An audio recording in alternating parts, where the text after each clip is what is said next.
වෙන සුපිරි පැහැදිලිව ඉතල පෙට්ටිගල කඳු යායේ ඉඳලා තමයි මේ තොල ආරම්භ වෙලා ගලාගෙන එන්නේ. ඉස්සර වගේ දැන් මේවා බොහෝ විට අපිරිසිදු වෙන්නේ නැහැ.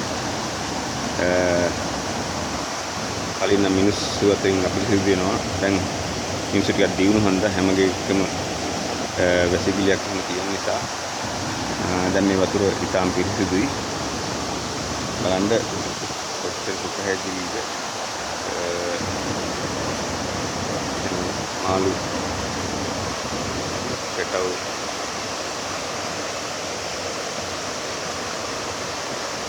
සන්තෝෂෙන් පීන ඉන්නවා.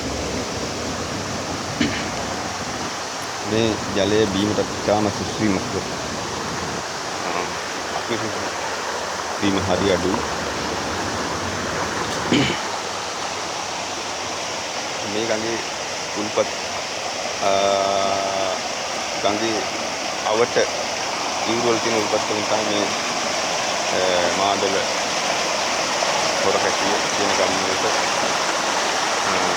ප්‍රජාජල ව්‍යාපෘති හරහා පානීය ජලය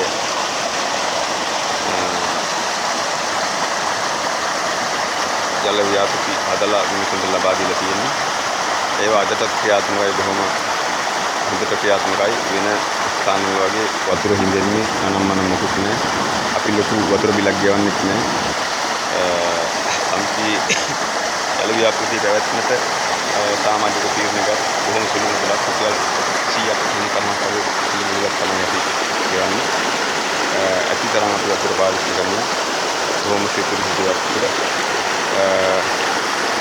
පෙට්ටිගල කඳු යායෙන් ගලාගෙන යන තාසු පැහැදිලි සුපිරි ජලය තමයි මේ දෙලේ පවතින්නේ.